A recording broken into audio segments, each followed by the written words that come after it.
HT Smartcast. You are listening to an HT Smartcast original. Welcome to She Diaries, an exclusive podcast series for women entrepreneurs, brought to you by sheatwork.com, a one-stop knowledge hub for women entrepreneurs. This podcast is an HT Smartcast original and is available on htsmartcast.com, India's fastest growing podcast producing platform. Through She Diaries, the She at Work team will bring to you meaningful conversations on women empowerment and entrepreneurship, with a view to educate, support, and motivate women entrepreneurs around the world.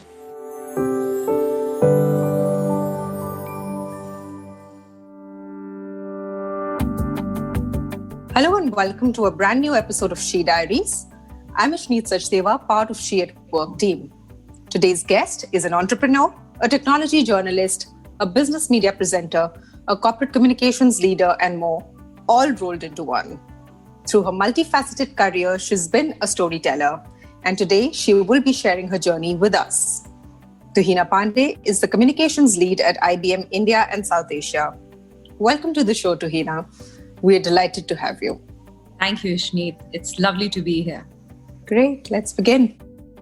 We are talking in times of an unprecedented crisis. The pandemic has both challenged and changed our workspace. And while digital has been a big enabler, working women have embraced the new normal as an opportunity maybe to handle many roles. How do you see women entrepreneurs in these times? And what role can technology play to help them get ahead? Frankly, it's an interesting time and full of opportunities the way I see it. And just to lay a couple of anecdotal data, there have been some recent reports which suggest that there's been an increase of about 7% hires in terms of women during the COVID period. So data speaks for itself. We are actually living in a digitally flat world where your digital divide is bridged and you can in fact be anywhere, anytime. Space and time doesn't matter anymore. And you can build unicorns, businesses, all you like in this digitally flat world. And that's where I see the opportunity. In fact, technology is a big enabler of inclusion and diversity. And if at all anything COVID has proven is the fact that in this digital world, women have a greater role to play, bigger opportunity to tap in. So I would say that use technology, leverage the power of technology, harness technology to your advantage. There's never been a better time. All you need is a good, strong cup of coffee and good broadband. You bet. Great. So what does a post-COVID world look like to you, especially for working women? Like I said, a world full of opportunities, but again, you need to be relevant in this space. You got to have that digital first attitude. And if you have an idea, and if you really want to build a business model, imagine you're managing so many responsibilities as women in an Indian context. We grow up with this superwoman syndrome where we want to be perfectionists, we want to make everyone happy. But here is an opportunity where you can do a lot together because your boundaries between work from home and for home has been shattered. Now, what are the opportunities really? A post-COVID world, the realities have changed. Human behavior has changed. Your need for higher purpose, healthcare related things, mental well-being, working skills in a diverse remote working environment, the needs are very different. And I think given the digital landscape, women can actually tap into these new opportunities and build business models in a response to the needs of the society right now. So there is a whole lot of new opportunities which is springing up. Right. Very interesting. What I also think we need to address is how women, while finding a niche for themselves at work, need to build their own brand. What do you think working women need to keep in mind when they are building their own brand, both at work or in their own business? Ishneet, we are in a noisy world. And I say this, I often get asked this question, how do I build my brand and what's the right approach? I would say purpose is key. why is more important to answer before you get to address the how part of it. So be clear about what's your objective, what's your purpose, what do you stand for, and how do you define yourself? What's your brand promise? What do you want your stakeholders, customers, clients, community to expect and see you as? So your brand promise is one. But then again, you have to really worry about how do you deliver that brand promise? Because it's important that, the brand delivery mirrors the brand promise. Because if there is a cognitive dissonance between the two, what you will end up having is a negative reputation, and that's not what you want, right? So let me indulge you a little more on this. Imagine you're running really hard in a race and you're almost winning it, but you are running in the opposite direction. So it's a wasteful effort. So if you really want to build your brand, you've got to be very purposeful. The second bit I would say is less is more. Choose your battles, because we do live in a very noisy, raging news cycles. The world is just exploding with data in the data economy. Choose your battles. You don't have to be omnipresent. You can't be everywhere. So you've got to be sure, where do you want your voice to be heard? Where are your stakeholders? How are you engaging with them? And then play to your strengths. Not everyone can write great. Maybe you're a better thought leader. Maybe you're a better conversationalist. Maybe you're a good follower or even a collaborator. So there are many aspects to this. And finally, and this is something which is very core to traditional classic communication template, is let others tell your story. Inspire others to tell your story. Because authenticity, credible endorsements matter. And your story is sometimes best told by others who experience you, your brand promise and delivery. So I would say these three things would make for a good, steady brand. What advice would you dispense for working women? What are the top 3 skills that will matter in the decade ahead? Well, let's sync up with the reality of the day. This is the digital revolution. Of course, there was always a digital acceleration, but what we are really witnessing is exponential growth. The digital revolution pretty much is exploding, and perhaps the kind of pace it has taken, what would have taken a decade or many years, is now squeezed into just a few months. So you got to have digital first attitude.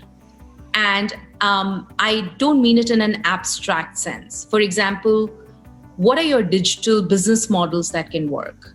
How do you build a digital workforce? What are the rules of engagement? How do you build technology and your business model that will support a digital business model, for instance? What are the digital skills? What are your digital marketing, communication, content strategy? What is your digital well-being? What are your digital ethics, digital trust? All of this needs to be taken care of when you're really looking at a sustainable business model. I would also say being agile and agile methodologies are really important under circumstances, because speed can be your differentiator. Like I said earlier, that the needs are changing, the human behavior is changing, your and my life is changing so dramatically. Our needs obviously will be different. And whatever we may have learned just a few months back or certified ourselves may not hold water tomorrow. So your agility is absolute key.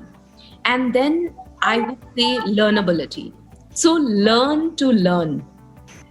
Learning to learn is absolutely a must, because if you think and you get comfortable with what you know, then you cannot respond to what is required and what is really changing. So learnability, again, like I said, keeping our learning hats on will be perhaps the third one that I would like to emphasize on. Wonderful. Let's pivot a little and talk about your journey.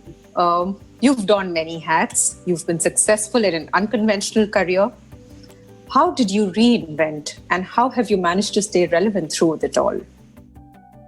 It's a perspective of life, really. And the way I see life, it's about experiments. It's about being bold. It's about living its full potential. And for me, it's been about connecting the dots, learning on the job, and then applying those skill sets to the next challenge or the opportunity I got.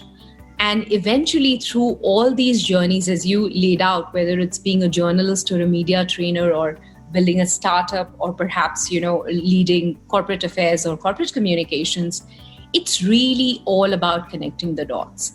And my stint, for example, when I was selling business intelligence and analytics, in everything that I do, I have tapped into the insights of, let's say, data or analytics and made it very powerful into other landscapes that I have worked at. For example, even in communication, I think data is a cornerstone, and how well you use it, how well you harness it can make or break pretty much your success. So I would say that's pretty much been the way I look at life, and I look at life as full of experiments. Wow. Okay. So staying with your journey, we'd like to understand if you have a story to tell about finding the right support network, especially in your younger years. Did it help in shaping your career in any way? How was it to find that support network? What did you do right or wrong? And where did you find strength from in all this? I'm going to center it to the conversation that we are having today. We live with a lot of stereotypes. We live with a lot of societal templates and scripts. And it all comes from your intergrinding of culture over a period of time. So you, as women, we tend to be soul warriors in many ways, but we have a lot to learn from our male counterparts in that regard. So networking, sisterhood, building a strong community support system around us, within us, I think is absolutely critical. And I won't say I started with everything great, but eventually some of the biggest collaborators and supporters and people I look up to or draw from have been women, and of course men. And I have to say this, it's not a woman versus man conversation. It really is about being inclusive. And I grew up in Calcutta, Ishneet. So a couple of names that always stay with me is what Vidyasagar did, or what Raja Ram Mohan Roy did, or what Vivekanand did for the cause of women. And frankly, it does take a village. It does take an entire community to come together to trump over the stereotypes that we've lived far too long. It's still a long journey. We are nowhere near, let's say, if your human race is almost 50% women, then why is it that they are not 50% women at workforce, in the workforce? And I think, all of us can be that change agent, and, people who are listening into this, here's an opportunity for all of us. Yes, completely. So, Tuhina, what makes women successful as entrepreneurs in today's world? And in the same breath, if you could tell us what makes women, especially in India, give up work so easily, or their own venture, or the professional life. Why do we end up giving up work middle of our career paths? I will actually answer the second one first, Ishneet. And this seems like a movie we've seen many times. It's not always about the best talent wins. It's more about persistent talent wins. And a lot of very talented women give up because, again, going back to the super woman syndrome, where you want to balance all your responsibilities, you want to be the best wife, you want to be the perfect daughter, you want to be the perfect mother. In all of it, sometimes I feel they lose sight of they need to be loving themselves too. There has to be a bit of self-love there. And that ambition has to be there. If you really want to make a difference, it's not always about how good you are, but how persistent you are and whether you stay course or not. So I think that's there. And that is where I think as a society, and of course, even technology has a role to play. If we want more women in the workforce, then we need to create a support system, a network, a technology access and ability for women to work from anywhere, anytime. And in this context, I must say the rise of gig economy, which everyone's talking about, is perhaps a trigger where women will find themselves so much more relevant and flexible and accessibility in terms of opportunity, because then you could work from anywhere, anytime, and on projects that make sense to you, where you have the flexibility of time and tenure. So that's one part. What makes them successful is really the belief in themselves. You got to believe you can do it. And, we are too harsh upon ourselves, right? There are many studies which tell you that women don't apply for jobs where they don't have at least 80% or more match. But men do it all the time, even if their skill sets matches 40%, 50%, or 60%. So we got to start believing in ourselves. And we got to start believing in the fact that we can learn on the job as well. And we got to be more ambitious. Also, there's enough and more talk about we don't speak up enough. One of the best ways to promote your ideas is to promote your, if you want to circulate in terms of business or build a business, you need to also project yourself and your ideas. And in that sense, you're not just helping your cause, you are trailblazing the path for many other women who will travel down that path. So I think as an entire, community, it's upon us really to make that change. Wrong answer to your question, but I do believe success depends on us, and we are the sole absolute shapers of what that success looks like and whether we are successful or not. And I might just want to add the fact that we don't have to live up to stereotypes. Let's define our success benchmark. Let not anyone else define it for us. And having that confidence, even if we fail, it's okay. You got to fail, and you got to embrace the fact that failure is going to be there. But then you come back, fail fast, learn from it, and move on. I think that's the recipe of success. There is no secret sauce. It's just that you got to be persistent and stay course and believe in yourself, and you will be successful. Yes, and you spoke about standing up for yourself, talking about what you want, what you need, communicating it. So let's talk about the role of communication. How do you think, especially women, because we've been silent for so many years in a sense, how can we leverage the power of communication to succeed, be it at our own venture or in a workspace which is shared with other people? What do we do that takes us ahead in the journey using communication as a tool? It's a very powerful tool. And the reason I practice communication, or I am a communicator, because I believe that communication has the power to shape history, turn history, change history, define history.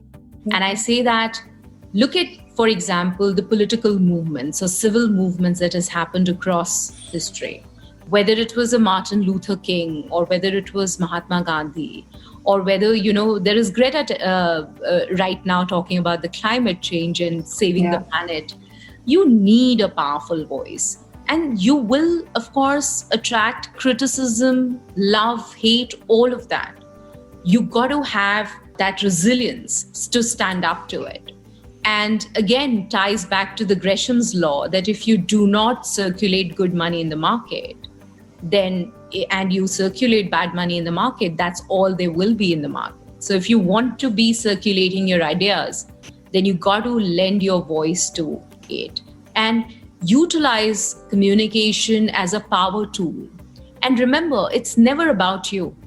It's about your audience. That humility in communication is extremely important. And therefore, being relevant to your stakeholders, understanding what they want to hear about, what matters to them, is what makes you a very powerful communicator. And another piece that I want to emphasize here, Ishneet, is as communicators, you also have to be very authentic, and you have to be consistent. Because if your actions don't hold up to your talk, literally you have to walk the talk, then you will end up with a reputation which is sketchy. So if you want to build a stellar reputation for yourself, you need to communicate with action consistently and be relevant and always in context of your stakeholders. That is absolutely important. And last but not the least, if you have point of view in everything, you certainly don't have a point of view. So again, choose your battles. Stay focused and be very purposeful with your communication. But it's a magical tool because it emotionally connects. We ultimately are a human world, and human beings deal in emotions, react to emotion, respond to connects, respond to messages that they relate to. So communication is in that sense a glue, or it is the foundational rock on which the society is built. So go all out, communicate. It's the very ethos of a successful work journey is what I think you and I believe here. Absolutely. Great. You've been both an entrepreneur and a professional. I will go out on a limb and ask you, which one do you enjoy more? Even though I know you're currently in a professional role, what have you enjoyed more? What has given you more satisfaction? And if you could just tell us what skills helped you succeed in one but did not matter too much in the other one? That's a tough one, Ishni. Let me say this. When you are an entrepreneur, you are responsible for others that much more, because you are also an employment generator.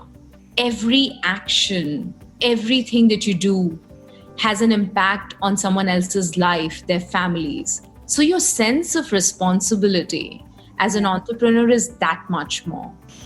Also, as an entrepreneur, I think you have more flexibility, more freedom to define and shape things the way you want. And then you reap the benefits of your hard work as well.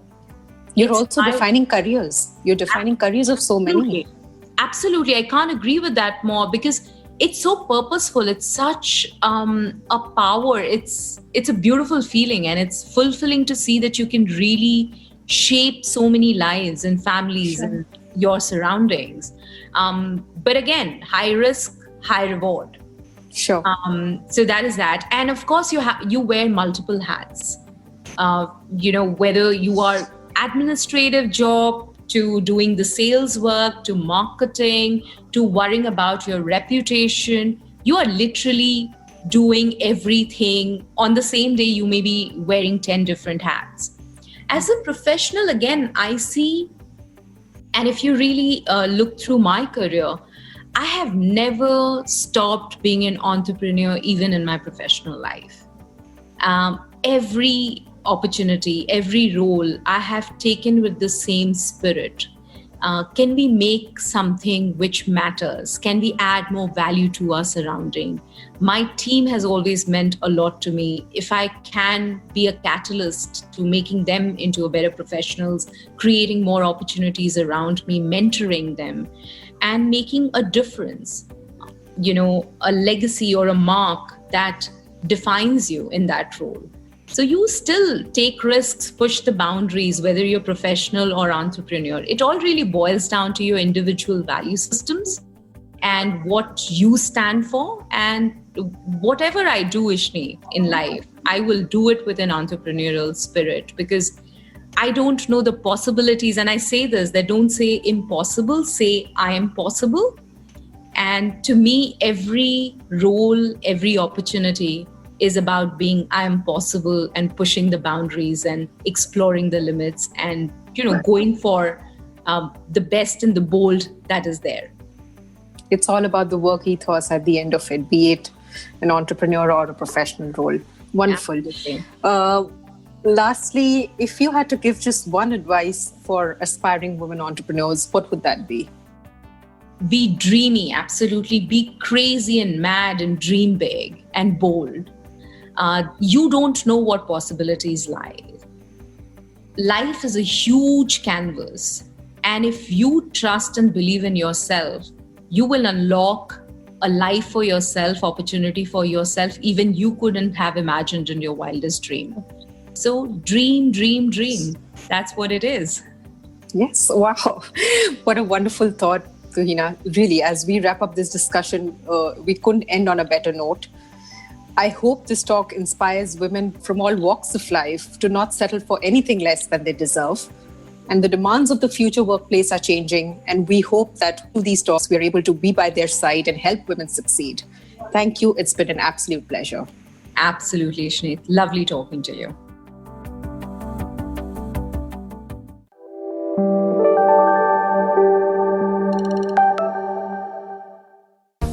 If you would like to feature on She Diaries, you can write to us at info@sheatwork.com. For more related content, visit our website sheatwork.com or follow us on Facebook, Twitter, and LinkedIn. To give us your feedback, reach out to us at HT Smartcast. We're present on Facebook, Twitter, and Instagram. To listen to more podcasts, log on to htsmartcast.com or suno Naye Nazariye Se. This was an HT Smartcast original. HT Smartcast.